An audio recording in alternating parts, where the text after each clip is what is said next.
esta última sesión vamos a plantear un poco más las cuestiones prácticas, ¿no? Lo vamos a hacer en la medida de lo que la tecnología nos permite, lo vamos a hacer de una forma eh, de taller, ¿no? En un formato de taller para que pues tratemos de ir reflexionando las cosas y de ir participando, ¿no? En las clases anteriores, las dos sesiones anteriores, hacíamos los planteamientos eh, teóricos que son muy importantes. Si no manejamos la teoría, pues difícilmente podemos entrar a la práctica. Entonces hoy, desde esa teoría, vamos a tratar de meternos hoy en la práctica. Bien, esta es la de donde partimos nosotros, entender cuál es el origen de las emociones, ¿no? Si estamos hablando de cómo voy a dominar mis emociones en tiempos de adversidad, sobre todo nos vamos a enfocar en la emoción que se llama miedo. Cuando hay adversidades se va a detonar en nosotros el miedo. Cuando todo es pacífico, todo es calmado, se detona en nosotros el sentimiento, la emoción de la serenidad. Hay una frase muy simpática de unos amigos de Ciudad de México, tienen una agrupación que se llama Talento en Calma. Y dicen ellos, o la frase, el eslogan que tienen ellos es: el talento se desarrolla en la calma, el carácter se desarrolla en la tormenta. Entonces nosotros, en medio de las adversidades, es cuando desarrollamos realmente nuestro carácter, que es lo que vamos a necesitar para hacer frente a esa adversidad y poder superarla, poder sortearla, ¿no? Una vez escuché que un expositor decía, hay que surfear, ¿no? Como de surfing, surfear las dificultades, ¿no? Me gustó mucho esa palabra. Siempre había oído sortear, ¿verdad? De evitar, tratar de hacerse a un lado cuando tenemos una adversidad. Y él usaba la palabra surfear adversidades, ¿no? Surfear, ¿no? Como treparse a las olas, subirse y salir avante, ¿verdad? Hacerle frente a las olas, pero con mucha inteligencia para no quedar debajo de ellas, para no ser atropellado por estas olas. Bueno, y entonces tendría que quedarnos claro que las emociones y cómo manejo mis emociones tienen su origen en nuestros pensamientos. Lo que yo piense va a detonar mi emoción. Si yo pienso en cosas negativas, se van a detonar en mí emociones negativas. Si pienso cosas positivas, se van a detonar en mí emociones positivas. Por ejemplo, si yo percibo un peligro, con mi inteligencia veo el peligro, se va a detonar en mí el miedo. Si con mi inteligencia yo capto una pérdida, se me enfermó un familiar, me quedé sin trabajo, quebró mi negocio, con mi inteligencia yo lo veo como una pérdida, entonces para mí se va a detonar la emoción de la tristeza. Y cuando yo veo una injusticia, pues para mí se va a detonar la emoción del enojo. Bueno, así también con las emociones positivas, con los pensamientos positivos se va a detonar en mí emociones positivas.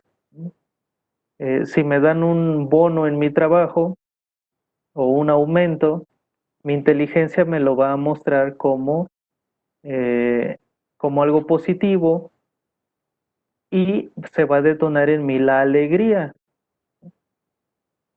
Eh, y así podemos ir con cada una de las emociones, ¿no? Entonces nos tiene que quedar claro que los pensamientos positivos originan en nosotros emociones positivas y los pensamientos negativos van a originar emociones y sentimientos negativos.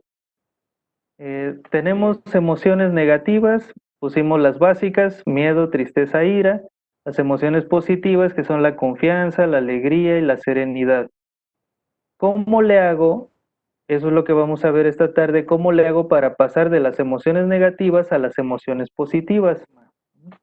El doctor Vizquerra de la Universidad Autónoma de Barcelona, que es un experto en emociones, dice que nosotros necesitamos un eje central, tenerlo en la mente, el eje central que va a definir nuestra vida. Entonces aquí se los muestro en la pantalla. El eje central es pensamiento, emoción, acción.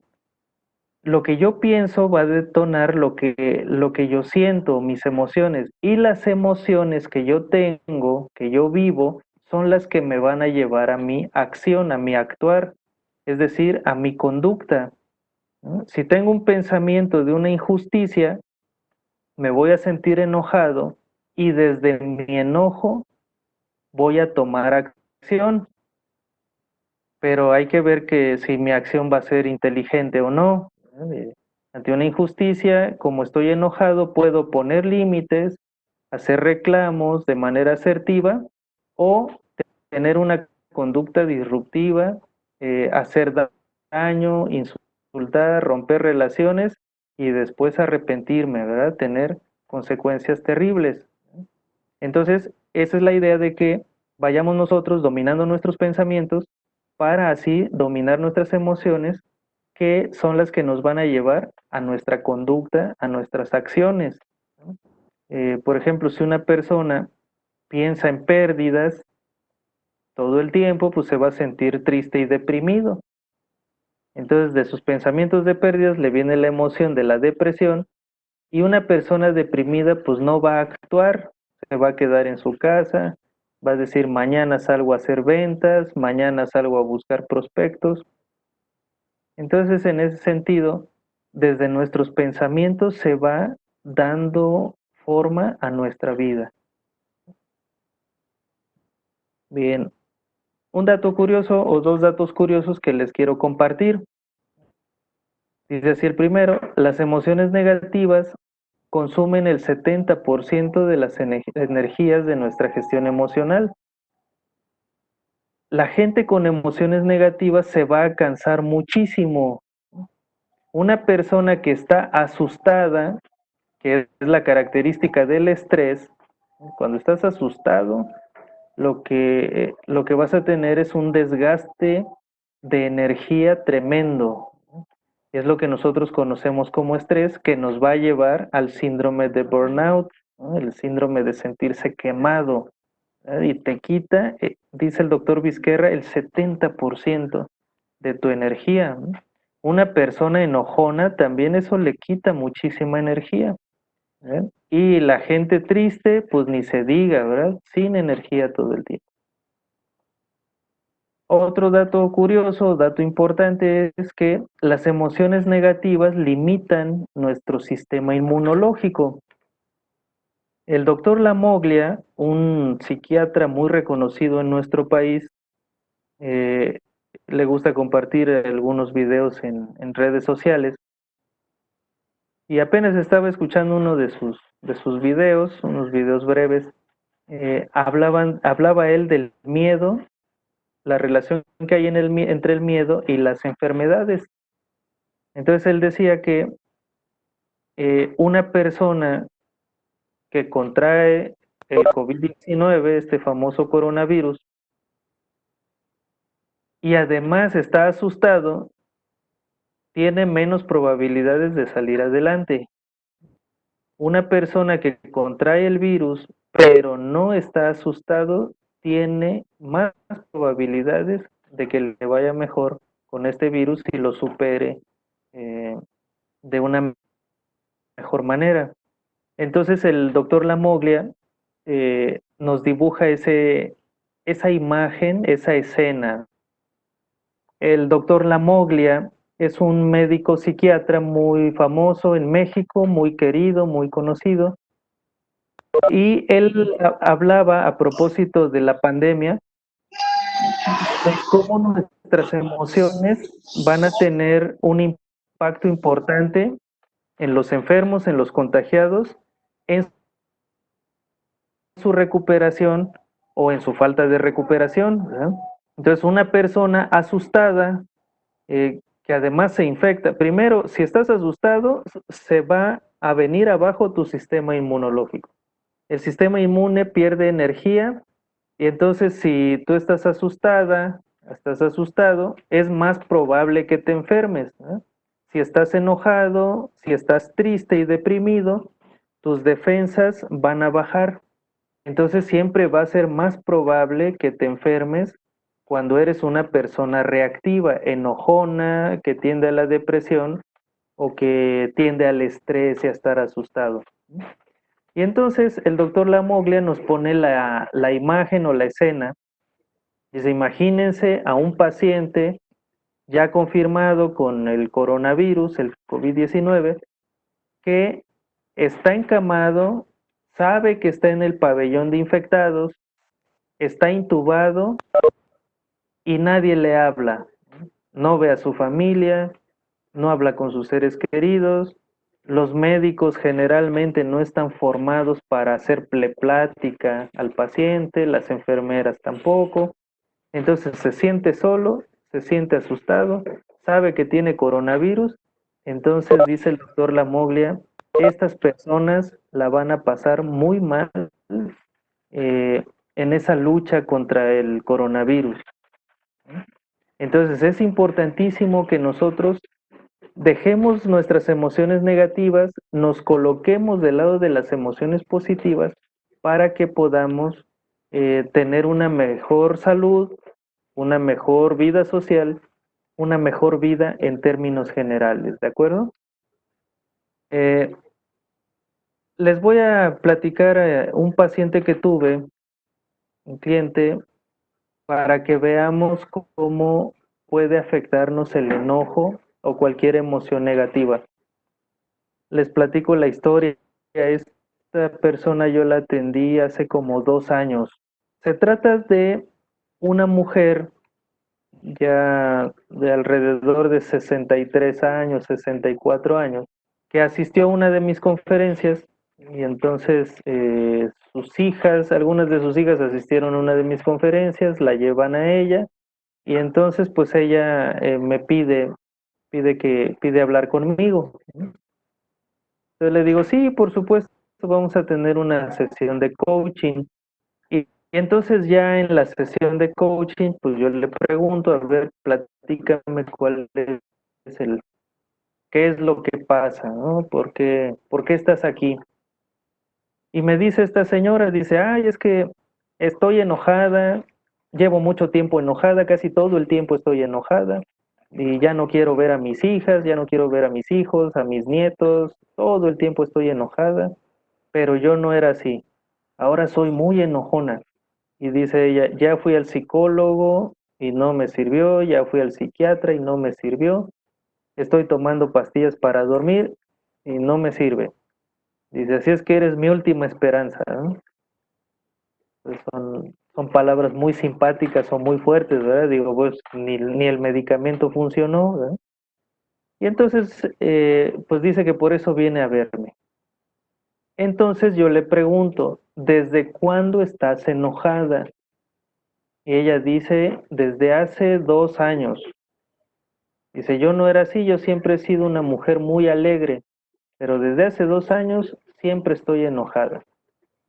Y entonces le pregunto, ¿qué pasó hace 2 años? ¿Se murió alguien, algún familiar, algún ser querido? Dice, no, nadie se ha muerto. Entonces yo le buscaba ahí por el lado de la pérdida. Hay gente que se le muere a alguien o pierde un empleo y se vuelve enojón y está todo el tiempo enojado, ¿no? Entonces yo por ahí le buscaba y le digo, ¿qué pasó? ¿Te jubilaste? Y dice ella, no, soy ama de casa, no me he podido jubilar en tantos años. Y entonces le pregunto, quiero que escuches la historia de esta mujer para ver si tiene algo que ver contigo y te ayuda, ¿verdad? Para manejar muy bien tus emociones o mejorar el manejo de tus emociones. Le digo, a ver, platícame cómo es un día normal de tu vida. Y dice ella, pues tengo como 10 hijos, me dijo, ¿no? No sé, 8 o 10 hijos. Tengo muchos hijos. El más joven tiene 30 años.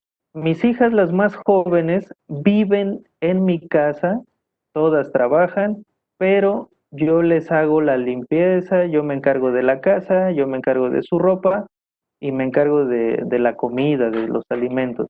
Y le digo, ¿y qué más?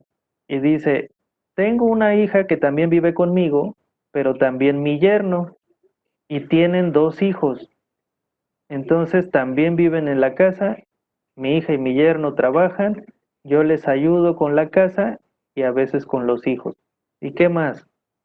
Y dice la señora, "Eh, pues una de mis hijas se acaba de divorciar, tiene 3 hijos, ya no pudo seguir pagando el alquiler de la casa donde vivía y entonces ya se vino a vivir conmigo a mi casa. Ella también trabaja, entonces pues yo le ayudo con los niños. Y mis otras hijas vienen a visitarme todos los días. Todos los días tengo una o dos de mis otras hijas que no viven conmigo, vienen a visitarme. Dice, me hablan, desde el trabajo me hablan, mamá, vamos a ir a la casa, vamos a ir a ver. Y le digo, ¿y por qué te hablan del trabajo? ¿No te llegan de sorpresa? Y dice, no, me hablan del trabajo en la mañana para que yo tenga lista la comida para todos, para ellos, porque van a llegar. Y le digo, ¿y qué dice tu esposo? Dice, mi esposo dice que estoy loca, que por qué no quiero ver a mis hijas y a mis nietos, que un día nos vamos a quedar solos y entonces me voy a arrepentir. Y entonces le pregunto, ¿y tu esposo qué hace? Dice, él es jubilado, ya no trabaja, pero todos los días se va a la calle, se va al fútbol, se va al frontón. Le digo, y regresa seguramente a la hora de la comida, ¿no? Y dice, sí. Dice, a veces mis hijas quieren salir ellas y me dicen, mamá, voy a salir con mi hermana a tomarme un café. Ahí te encargamos a los niños, a sus nietos, ¿no? Y le digo, ¿y qué edad tienen los nietos? Pues 20 y 21 años. Le digo, ¿y qué les tienes que cuidar? Dice, bueno, pues es que yo les doy de comer, yo me encargo de ellos. Y le digo, pues ya veo. Y dice ella, le pregunto, ¿y a ti qué te gusta hacer en la vida? Dice, a mí me encanta salir a desayunar. Le pregunto, ¿y qué tan seguido lo haces? Y dice, no, pues casi no voy porque a mi esposo no le gusta. Él dice que a él le gusta desayunar en su casa, que para eso tiene su casa. Bueno, entonces compartiéndoles la historia de esta mujer, pues ya se imaginarán cuál es el problema, ¿verdad? Ella vive en un abuso absoluto, un abuso continuo, ¿no? Por eso está enojada. Es decir, aquí su enojo le está avisando que algo anda mal en su vida. Todas nuestras emociones nos avisan qué problema tengo en mi vida y qué cambios debo hacer en mi vida. Por ejemplo, esta mujer, pues es un abuso totalmente, lo que ella vive es la empleada, la cocinera, la sirvienta de toda su familia, de sus hijas y de sus nietos. Entonces es natural que ella se sienta muy enojada porque vive en una situación de injusticia. Pero ella va a consulta para que le quitemos el enojo. Pues no podemos quitarle el enojo. ¿Cómo se le va a quitar el enojo cuando ella corrija su estilo de vida? Eh, Uno de mis profesores eh, de desarrollo humano, un profesor de la Ibero, decía que las emociones son como el tablero del automóvil que te avisa cuando algo anda mal. Y entonces me acordé que yo tenía un carrito seminuevo, fue mi primer auto, y en una ocasión se sobrecalentó. En el tablero la aguja de la temperatura se fue hasta arriba. Y entonces yo veo la aguja y me digo a mí mismo, híjole, ya se sobrecalentó el auto y esto es malo porque ya me dijeron que si se sobrecalienta el motor se puede desvielar y la reparación va a ser muy costosa. Entonces me orillé porque el carro la temperatura estaba muy elevada, entonces me orillo en el camino, en la carretera, y veo que el depósito de anticongelante o agua no viene vacío.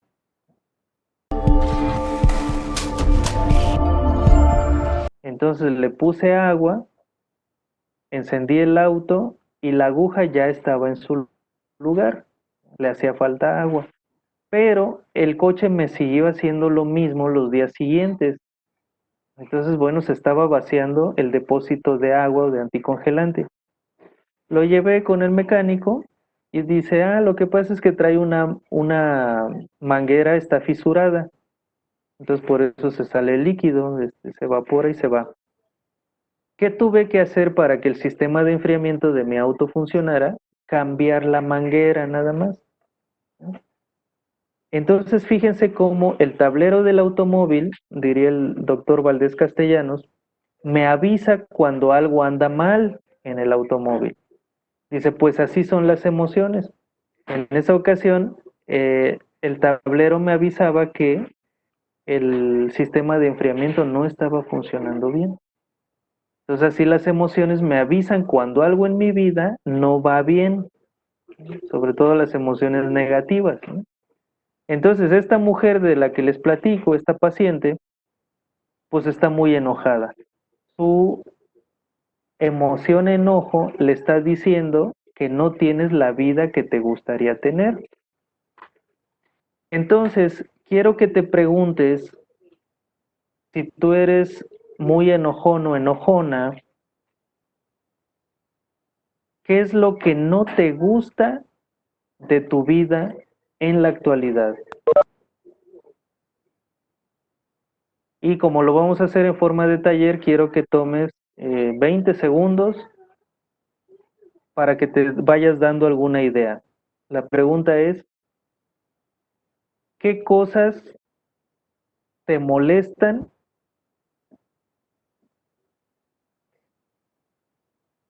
que deberías cambiar de tu vida actual para dejar de estar tan enojado o enojada?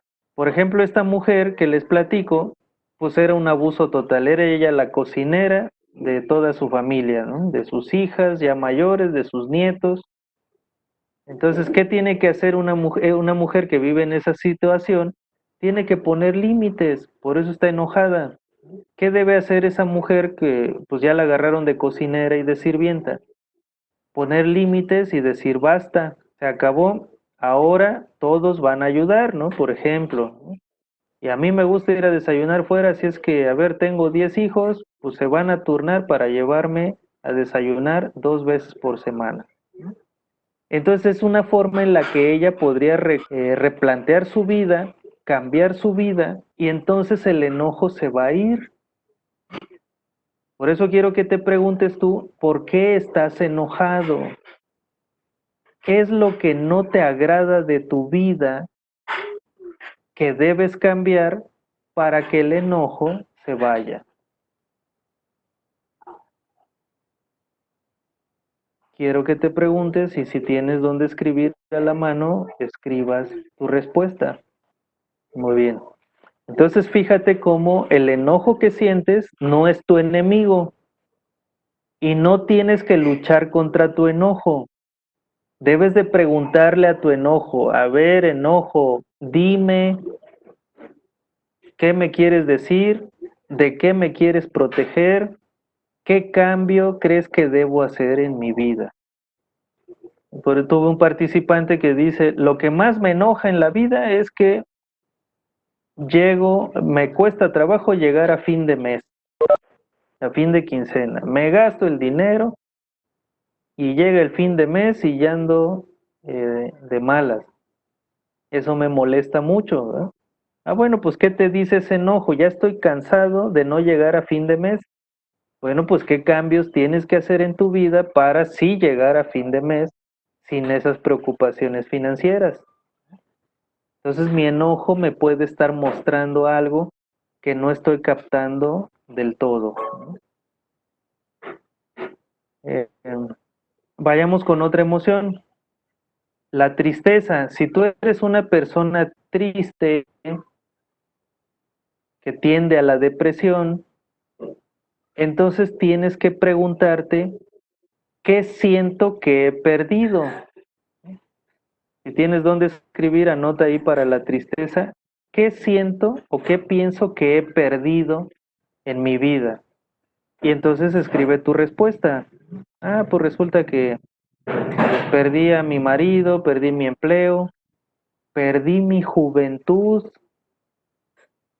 Pongan atención los que se sienten tristes y deprimidos, les voy a mencionar algunas pérdidas que las damos por hecho y lo terminamos obviando, pero es posible que alguna de estas pérdidas se te haya quedado en la mente y en el corazón y por eso tienes un carácter depresivo. ¿Qué se puede perder en esta vida? Se puede perder la juventud y eso puede doler mucho. Se pueden perder las oportunidades.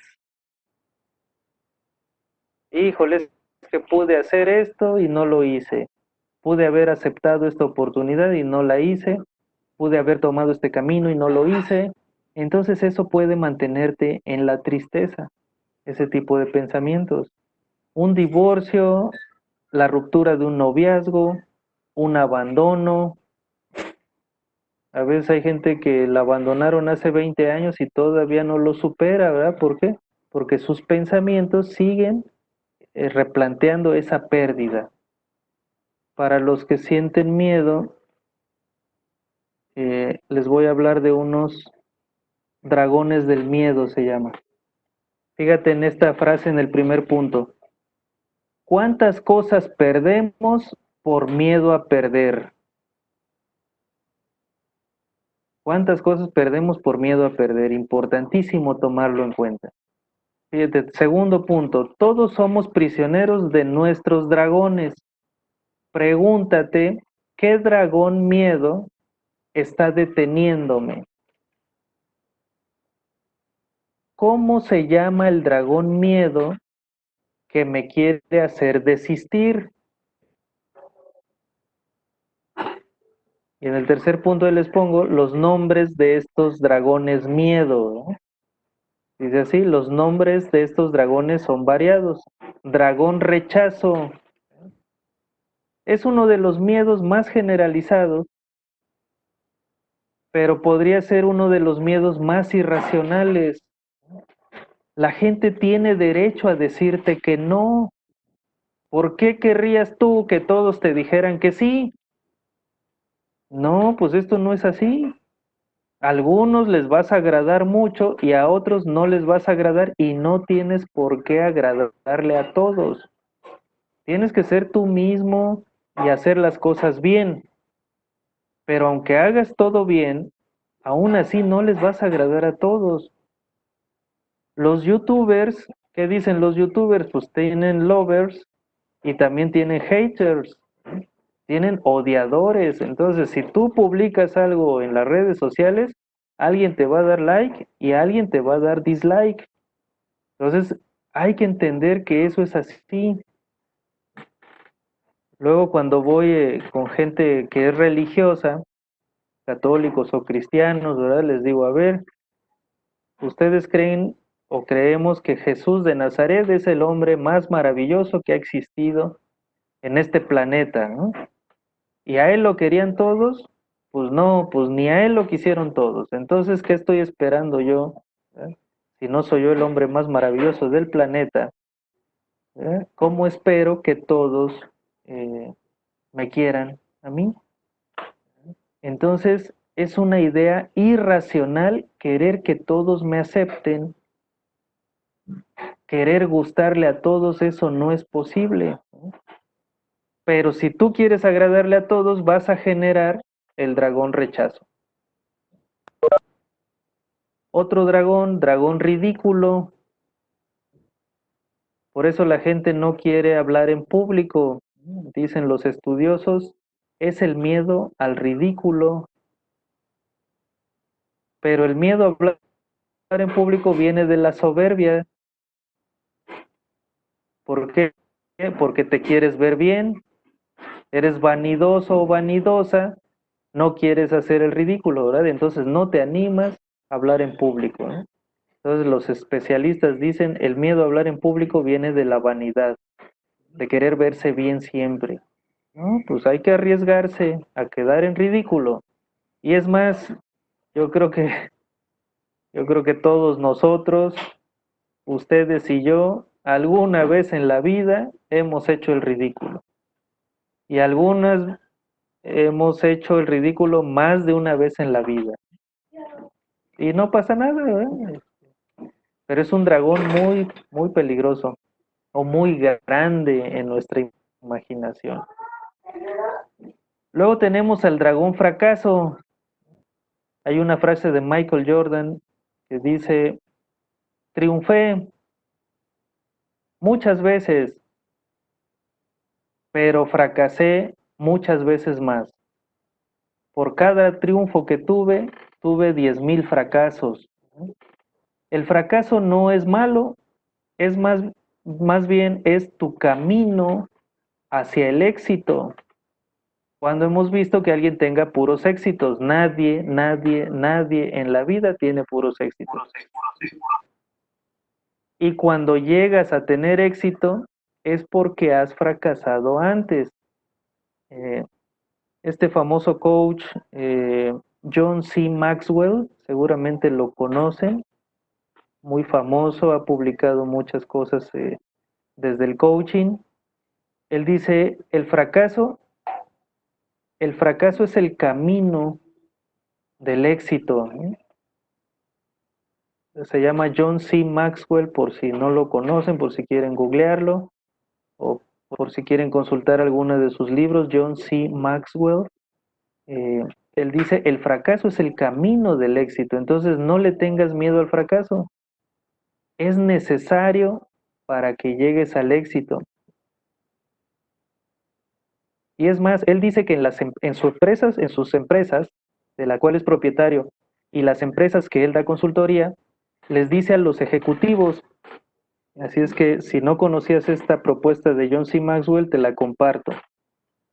Dile a tus empleados, a tus colaboradores, que no tengan miedo de fracasar. Es más,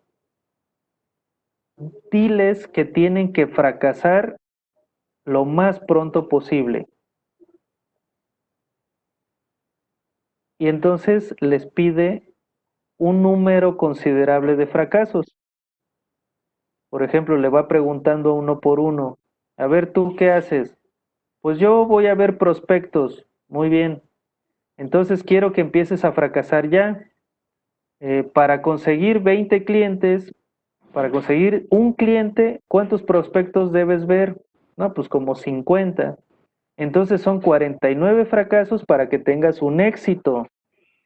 Sí. Ah, bueno, pues ponte a fracasar ya mismo. Y cada fracaso que vas contando es un paso que te está acercando al éxito. Y así podemos ir reflexionando en nuestra mente, pues si ya dijimos que mis emociones vienen de mis pensamientos, pues piensa que el fracaso no es tu enemigo, sino es parte de tu camino hacia el éxito. Entonces eso te va a ir quitando el miedo al fracaso. El dragón pérdida, miedo a perder.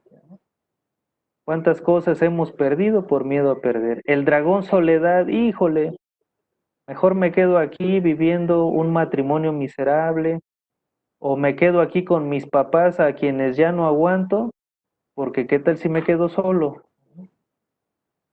Ese es un miedo que paraliza. Los dragones obstáculos, el dragón vergüenza, híjole, es que me da vergüenza, me da pena. Entonces, por vergüenza y por pena, ¿cuántas cosas no has perdido? El dragón desamor, si alguien te bateó en la vida, yo creo que a todos nos ha pasado, pues no todos te van a amar. La gente tiene derecho a rechazarte. La gente tiene derecho, dicen los jóvenes, la gente tiene derecho a batearte, pues está en su derecho de decirte que no. Entonces, si tú siempre quieres que te digan que sí, pues entonces siempre vas a sufrir. Imagínate que trabajas para la telefonía celular y andas haciendo llamadas, vendiendo seguros o renovando planes. ¿Cuántos te van a rechazar, verdad? Pues muchísimos. Bueno, pues también en la vida de las relaciones, pues no todos, no a todos les vas a agradar. El dragón prohibición, el dragón creencias también. Y dice el último punto, los dragones son tu propia creación. y puedes hacerlos desaparecer al igual que los has creado.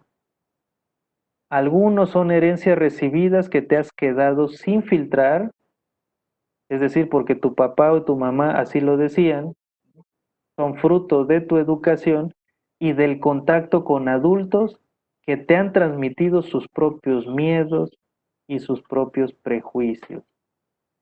Las emociones se contagian. Si yo estoy triste, si yo me pongo a llorar, pues el otro también se contagia y se siente mal.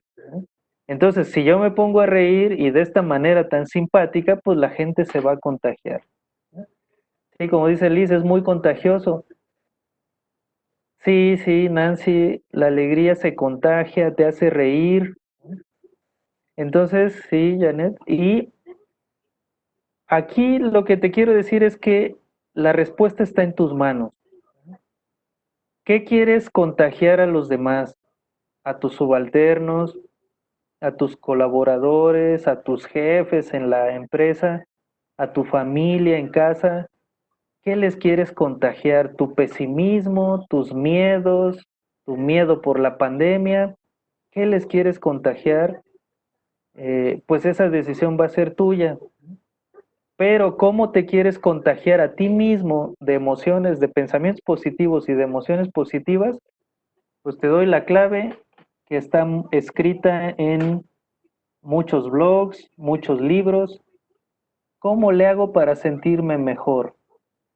Pues busca videos como este, eh, busca la frase del día, es decir, que todos los días busques una frase inspiradora, una imagen inspiradora, un video inspirador, y vas a ver que eso te coloca, y si lo haces en la mañanita, casi casi despertando, mucho mejor, porque te va a colocar en una sintonía maravillosa en la que vas a experimentar emociones positivas.